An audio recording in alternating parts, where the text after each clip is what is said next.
Je regarde juste si le stream, marche. Ça marche.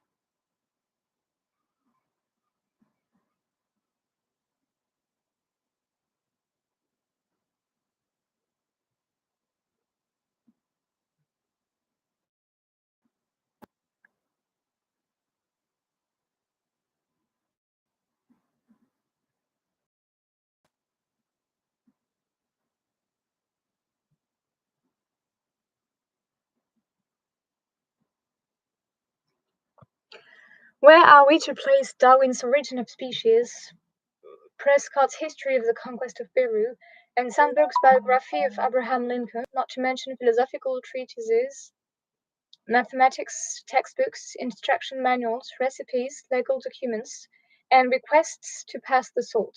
How do such works of non-fiction compare with novels and other works of fiction? Postponing for the moment certain qualifications and refinements, we can say this: it is not the function of biographies, textbooks, and newspaper articles as such to serve as props in games of make-believe. They are used to claim truth for certain propositions rather than to make propositions fictional. Instead of establishing fictional worlds, their purpose is to describe the real world. We read the New York Times to find out what actually happened in Washington or Walla Walla, not what happened in the world of the Times. Works of normally, works of non-fiction do not, in general, qualify as representations in our special sense.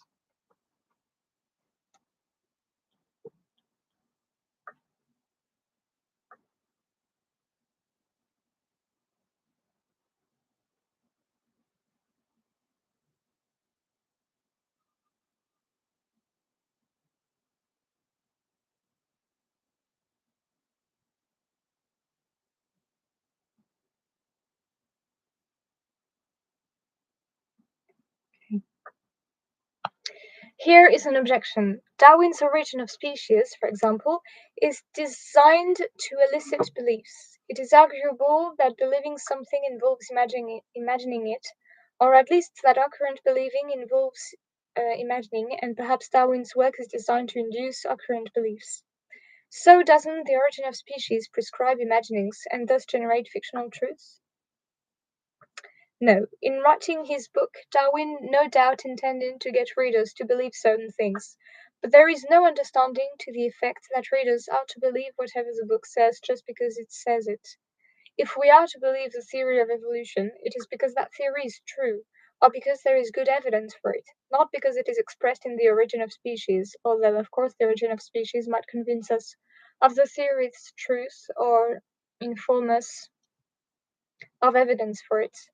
Darwin's book itself does not prescribe believings, so we cannot conclude that it prescribes imaginings, even if believing involves imagining. Perhaps the reader of The Origin of Species, qua reader of that work, is obliged at least to consider, understand, attend to, entertain the propositions expressed in it, regardless of their truth or falsity. If Fly does not do so, perhaps he is not playing the game of reading the book properly. But as we saw earlier, considering of entertaining propositions falls short of imagining them. An important symptom of the difference between The Origin of Species and works like Gulliver's Travels, which I count as representational, is that what is said in The Origin of Species does not of itself warrant assertions like species evolved by means of natural selection. It justifies such assertions only insofar as it provides good reason to think they are true. But the sentences in Gulliver's Travels warrant the assertive utterance: a war was fought over how to break eggs, quite apart from whether they give us reason to think such a war actually was fought. Of course, it is possible to read histories or biographies or treatises or committee reports as novels. One can resolve to imagine whatever propositions Sandberg's biography of Lincoln expresses. One can adopt a principle that one is to do so. This may but need not involve ignoring whether the propositions are true or false. One thus plays a game of make-believe in which the biography is a prop of the kind novels usually are. If one does, we might allow that the biography is a representation for that reader, but we might deny that it is a representation simpliciter in our sense, on the ground that its function, in the relevant sense, is not to be a prop in games of make believe, no matter how anyone chooses to use it. Sorry?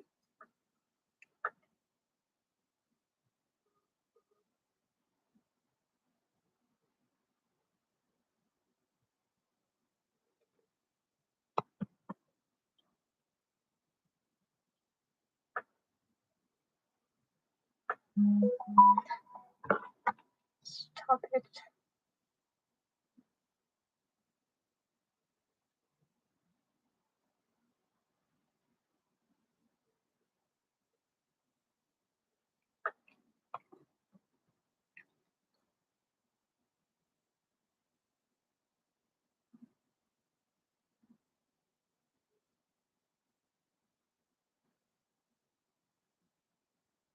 Some works straddle the fence. Many historical novels, for instance, are best understood as prescribing the imagining of the propositions they express and also seeking to elicit the reader's belief in many of them. It is usually understood, however, that the reader is not to believe propositions about details of conversations between historical figures which the novelist could not possibly be in a position to know, for example. Some histories are written in such a vivid novelistic style that they almost inevitably induce the reader to imagine what is said, regardless of whether or not he believes it. Indeed, this may be true of Prescott's History of the Conquest of Peru. If we think of the work as prescribing such a reaction, it serves as a prop in a game of make believe. We might even allow that its function is partly to serve as a prop, although this function may be subordinate to that of attempting to inform the reader. There are differences of degree along several dimensions here.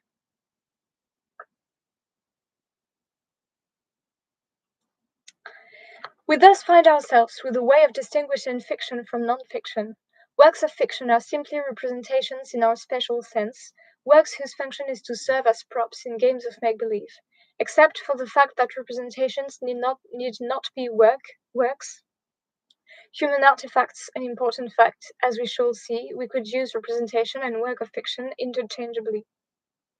This notion of fiction is a natural descendant of the one used by booksellers and librarians in separating fairy tales, short stories, novels, and Superman comic books from newspaper articles, instruction manuals, geography textbooks, biographies, and histories. This is not to say that we should expect to draw the line just where they do, however. The rough everyday classification needs refining in order to serve our theoretical purposes. Barclay's dialogues between Hylas and Philonis, for example, containing those two fictional characters as they do, will fall in the category of fiction. Barclay's dialogues constitute a serious attempt to illuminate the reader about the real world, and the manner in which he pursues this objective is similar in many respects to the way Hume, for example, pursues it in the Treatise of Human Nature, notwithstanding Barclay's use of fictional characters. We can understand why the dialogues are commonly classified as non-fiction. But this classification, together with an understanding of fiction in the spirit of ours, raises the disconcerting spectre of an overlap between fiction and non-fiction. We might find ourselves counting the dialogues and also certain histories and historical novels as both. Better to find a more perspicuous way of characterizing the complexities of these works. For the sake of clarity, I will mean by non-fiction simply not fiction. Any work with the function of serving as a prop in games of make believe, however minor or peripheral or instrumental this function might be, qualifies as fiction. Only what lacks this function entirely will be called non fiction. I have not drawn a precise line around the category of fiction, nor is it desirable to do so. That would obscure some of the most interesting features of the many complex and subtle works in the border area. But one of the aims of my theory is to develop tools for understanding works that resist classification, works that are in one way or another mixed or marginal or indeterminate or ambiguous. This will be the burden of 2.7. It is important to consider this way of understanding fiction against the background of alternatives. In the following several sections, we will examine a selection of more standard accounts. Their shortcomings will point all the more strongly to my own rather unorthodox one, and will reinforce the make believe approach as a whole. In particular, we will note important advantages that the make-believe theory enjoys over certain linguistically based ones. Fiction versus reality. Our present concern is not with fiction as opposed to reality, nor with contrasts between fiction and fact or truth. These oppositions have little to do with the intuitions on which my recent suggestions are based, and little to do, I think, with the intuitions dominant in the shelving practices of booksellers and librarians. The difference we are interested in is between works of fiction and works of non-fiction. The potential for confusion here is considerable and has been amply realized. Even the phrases work of fiction and work of non-fiction fail to point unambiguously in the right direction. Their use in theorizing as well as in practice is a model capable of driving the conscientious commentator up a skyscraper. Suffice it to say that the distinction I will draw is one of considerable importance, and is a prominent ingredient, at least, in the confused mix of ordinary uses of fiction and its compounds. Let us put aside for the moment my proposal to understand work of fiction in terms of make-believe and start from scratch, reverting to a pre-analytic conception of a fundamental, if rough, differentiation between novels, stories, fables, and fairy tales, on the one hand, and biographies, histories, textbooks, instruction manuals, and newspaper articles on the other. This conception is by no means univocal, and is murky in various ways, but one can plausibly claim it to be a conception of a distinction essentially independent of the family of differentiations between fiction and reality or truth. The distinction we are after is certainly not that between things that are real and things that are merely fictional. Novels and comic books are no less real than newspaper articles and textbooks.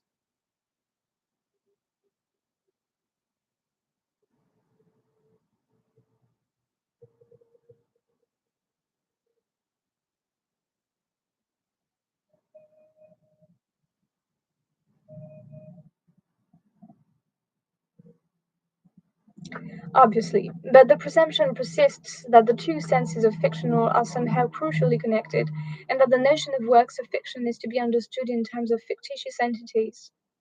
A not infrequent suggestion is that novels and stories, though real themselves, are works that are largely about mere fictions, whereas biographies and textbooks are about real things.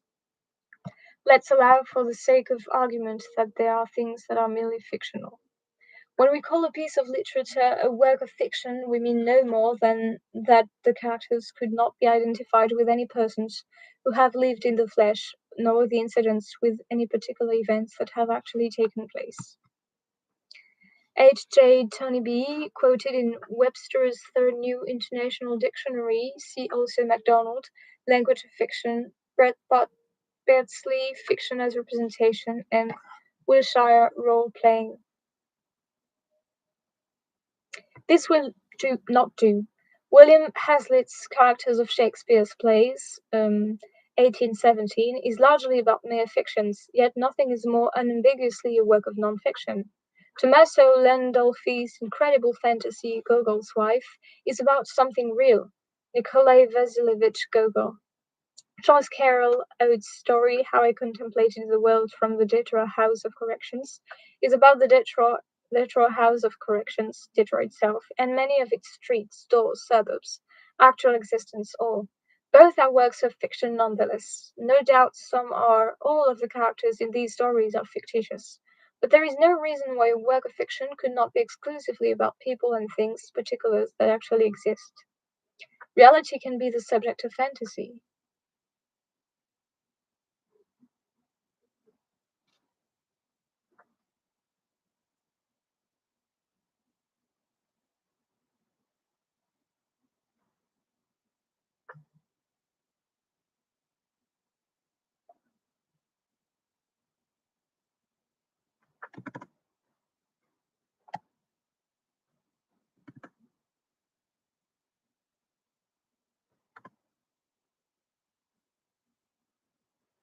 But when works of fiction are about real things,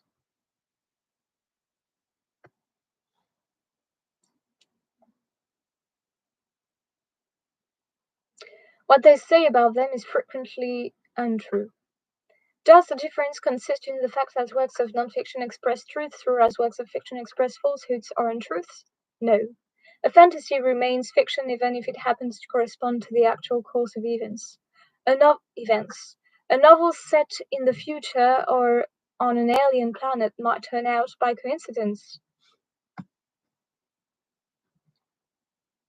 or otherwise to be prophetically accurate down to the last detail without endangering its status as fiction. We did not have to compare George Orwell's 1984 with the events of that year to decide whether it is fiction or non-fiction, nor must we wait until 2002 to classify 2002.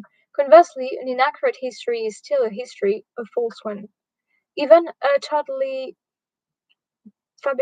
fabricated biography or textbook would not for that reason qualify as a novel, a work of fiction. Fact can be fiction and fiction fact. Does the difference depend on whether the author claims truth for what he writes, whether or not his claims are correct? No, as we shall see in 2.4.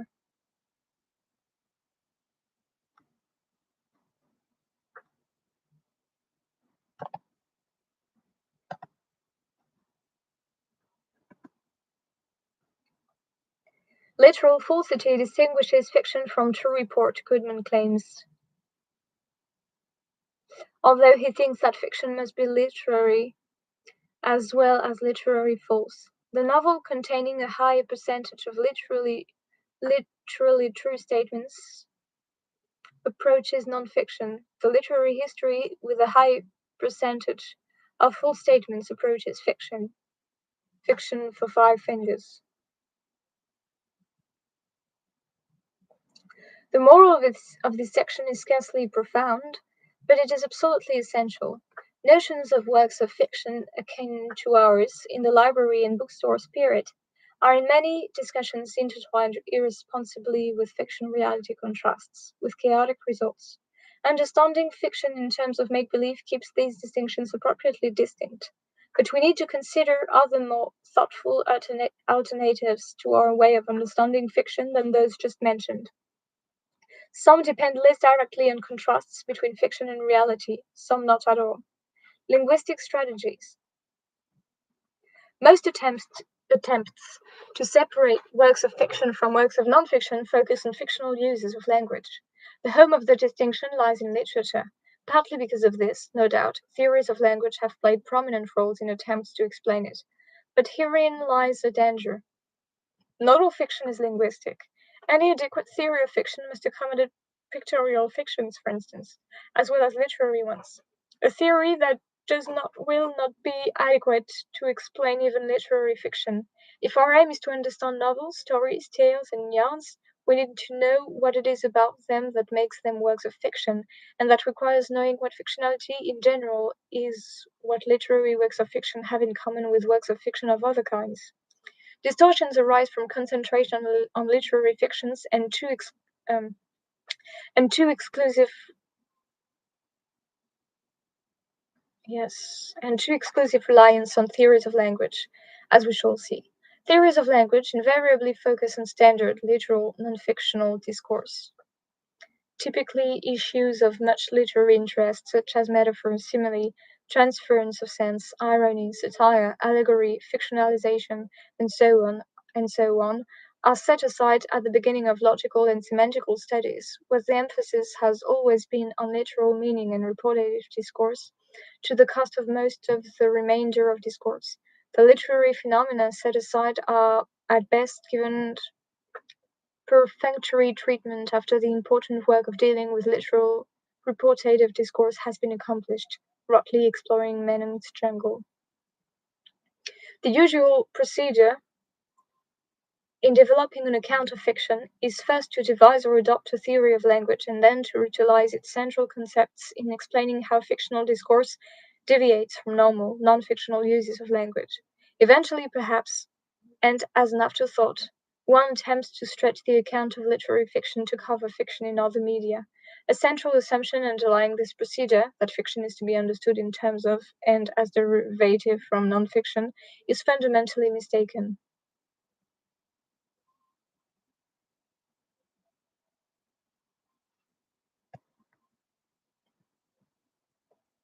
This is dramatically evident when non-literary fiction is considered at an earlier stage than is usually done, and more seriously.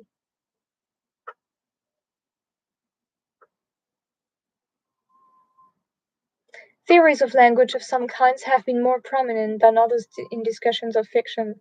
Emphasis on semantic properties such as denotation and truth lead quickly to questions about fiction as opposed to fact or reality, not the questions we are now concerned with, forcing one to consider that what if anything names like Gulliver denote and whether sentences like Gulliver visited Lilliput are true. Goodman speaks of fictive representations. Oh no, kidding. Goodman speaks of fictive representations, works like unicorn pictures, which are representational but do not represent anything in language of art.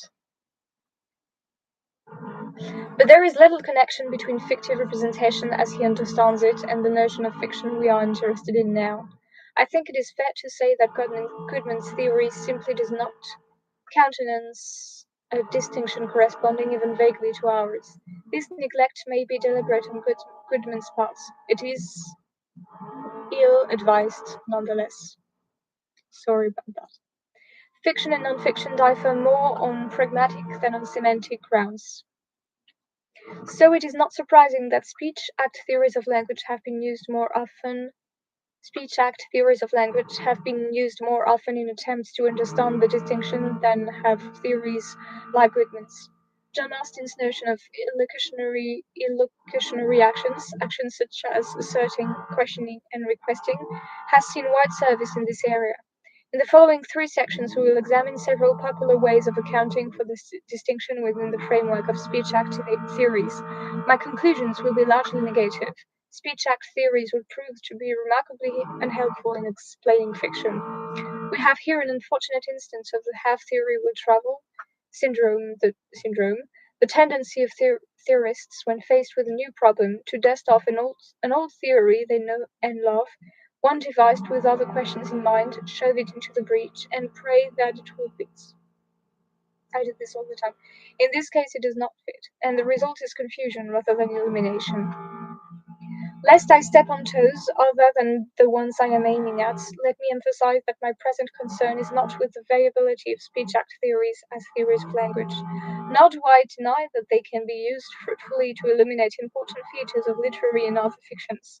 I am now addressing only the basic question of what fiction is, how works of fiction are to be differentiated from other things. Whatever the other merits of speech-act theories, their applications to these questions have been distinctly infelicitous.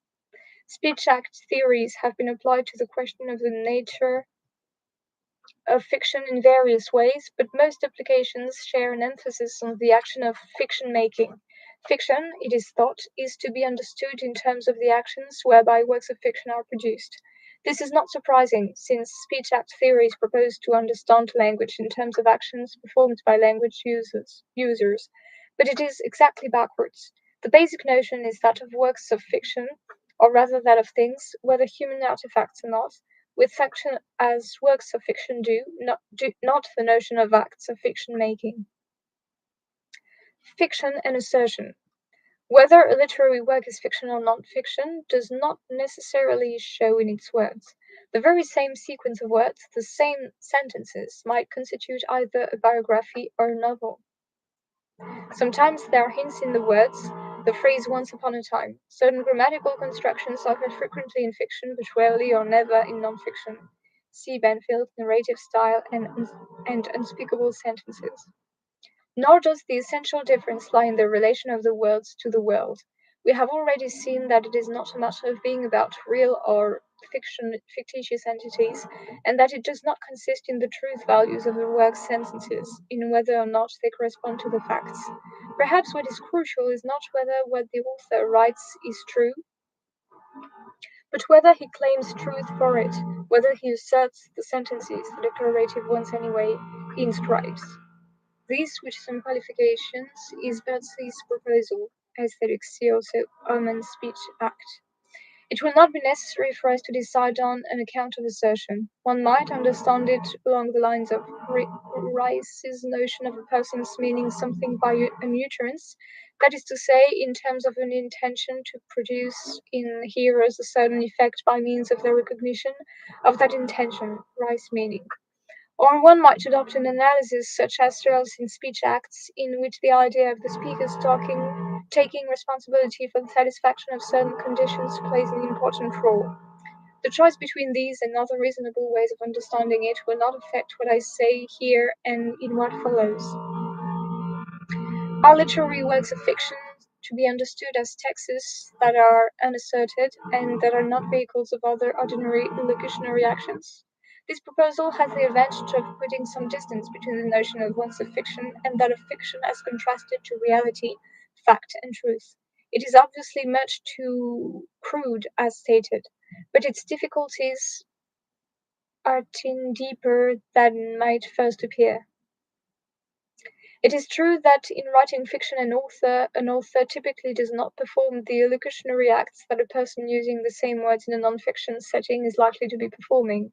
In writing the original German version of I have completed the construction of my burrow and it seems to be successful. Burrow. Kafka was not asserting, claiming that he had actually finished making a burrow, but this simple observation leaves us far from the heart of the notion of fiction. It is immediately obvious that to inscribe a series of declarative sentences without asserting them, or performing any other standard illocutionary action, is not necessarily to produce a work of fiction. As Mary Louise Pratt points out toward the speech act theory, apology for poetry. One might compile a list of sentences for purposes of a grammar lesson or to test a microphone. Fiction is not just language stripped of some of its normal functions. It is something positive, something special.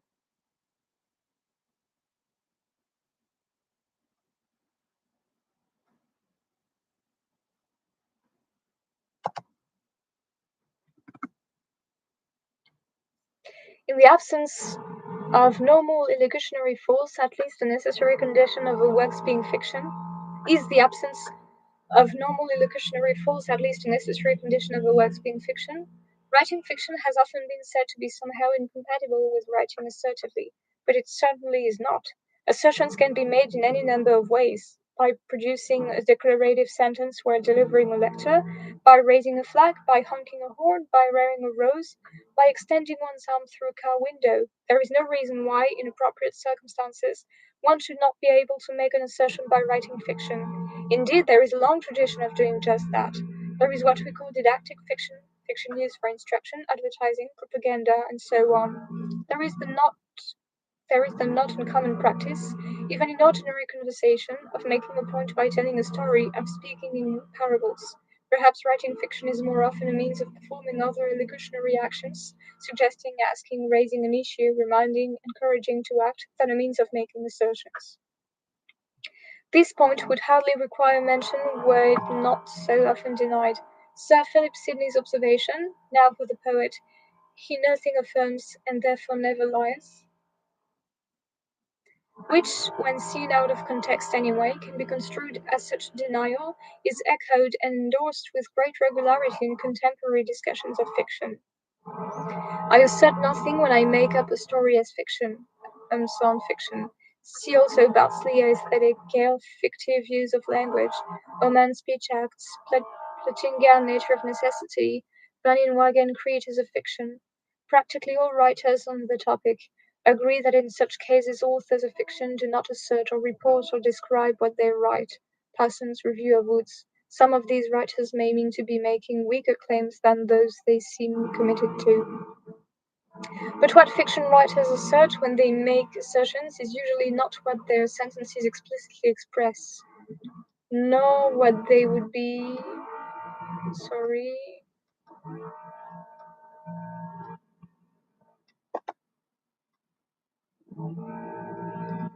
nor what they would be asserting if they used those sentences non-fictionally. One does not tell a story about a boy who cried wolf too often as a way of stating that just such an event actually transpired, but rather as a way of pointing out the possibility of analogous occurrences, the possibility, for example, that public officials who warn too often of recessions or communist takeovers will lose their credibility. Shall we say then that what is necessary for work to count as fiction is that in writing it the author did not assert what his sentences explicitly say, even if he was indirectly making other claims? I think not.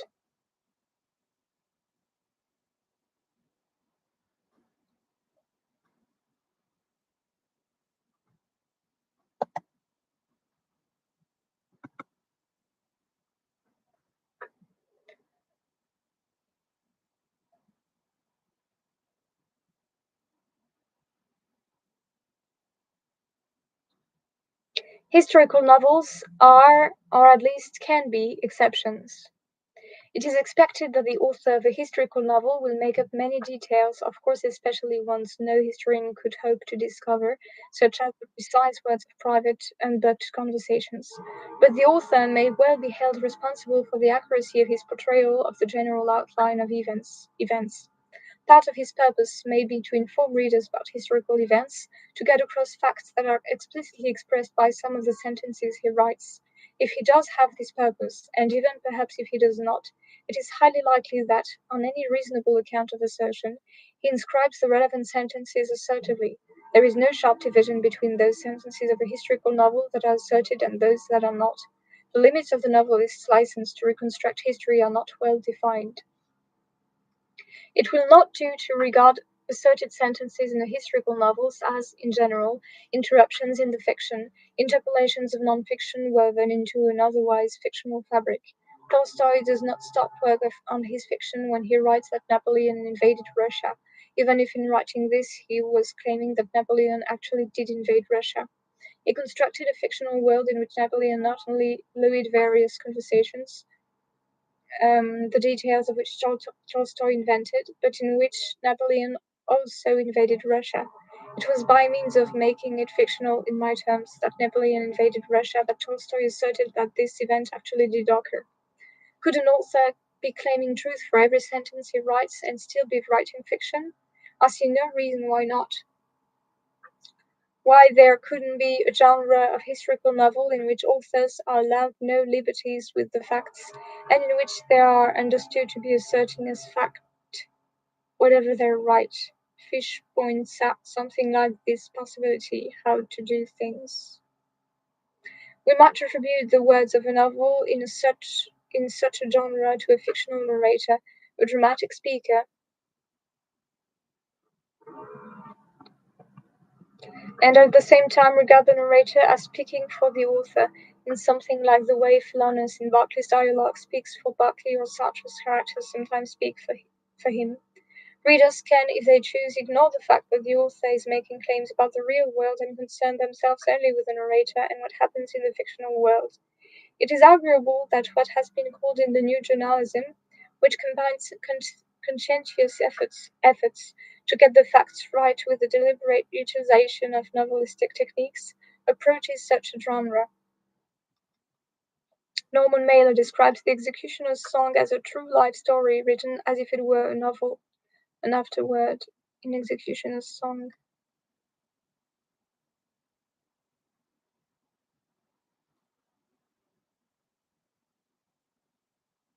In so far as accuracy is expected, the new journalist, like journalists of old, can probably be construed as asserting what he writes, but a glance at a few samples of his work leaves no doubt that it, no less than most novels, has the function of prescribing imaginings. It is fiction in our sense. Here is a passage from Norman Mailer's Executioner's Song, a detailed account of the events leading up to the execution of Gary Gilmore. By the second day of November, after all the phone calls came in, Bessie began to hear echoes again. The past rang in Bessie's car, the past reverberated in her head. Steel bars slammed into stone. The fool! Michael screamed at her. Doesn't he know he's in Utah? They will kill him if he pushes it. She tried to calm her youngest son, and all the while she was thinking that from the time Gary was 3 years old, she knew he was going to be executed. He had been a dear little guy, but she had lived with that fear since he was 3. That was when he began to show a side she could not go near. Everything was shades of brown, one poverty after another. Even the icebox was brown. It was that shade of gloom which would not lift. The color of clay, nothing could grow. Outside were 50 trailers in this lot of the highway they called a park. It packed old people at little expense. Had her trailer cost $2,500 dollars? She could no longer remember. When people asked if it had one bedroom or two, she would say it's got 1.5 bedrooms, if you can believe it. It also had a half porch with a half awning. New journalism obviously has a lot in common with older, more literary styles of scholarly historical writing and also with novels, not just overtly historical ones, in which the author takes great pains to get things right, researching the geographic, historical, and cultural setting for his story and whatever actual personages and incidents figure in it. It is more revival than something new. Although writing fiction is not incompatible with making assertions or performing other illocutionary acts, there is a simple but important truth which probably underlies the words of those who seem to say that it is. Works of fiction are not necessarily vehicles of assertion of any other illocutionary acts. To produce a work of fiction is not in itself to perform an illocutionary act. On this point, I disagree markedly with many who claim to derive an account of fiction from speech act theory in other ways. Pretended and represented illocutionary actions.